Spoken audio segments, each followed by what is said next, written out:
भर्याङ चिप्ले यहाँ भर्याङसँग के हो भर्याङसँग के राम्रोसँग गर्न सकिन र कस्तो राम्रो हुन्छ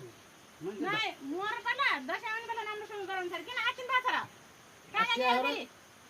मान्छे आत्मिन यस्तो अप्ठ्यारोमा गए यस्तो हुन्छ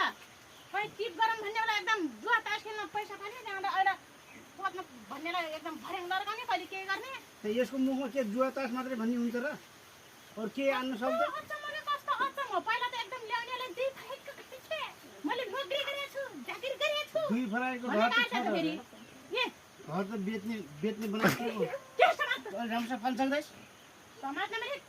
त जान्छ नि त्यो दुई फ्राइ घरको कसको कसले बनाएको त्यही मैले पहिला ल्याउनेलाई भनेको छैन दुई फ्राइको घर चाहिँ केही गर्न पर्दैन मेरो जागिर छ ढिलो हुन आजै लग्ने आजै जाने आज जाने ल्याउनेलाई त के भनिन्छ के भनिन्छ के भनिन्छ घरसर पोदिनँ म यत्रो नि पोदिनँ म ड्युटी जानुपर्छ 12 बजे आफ्नो तल एकदमै दुई फ्राइको घर हुन्छ यार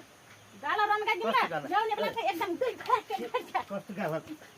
मैले किन अलिक पक्रेर पार्न मैले के नै पत्न मान्छेले छैन पोदिनँ क्या म यो माखरी जाल केही खाल्दैन माखरी जाल जतासम्म मरो त्यसनी गरोस् के घर के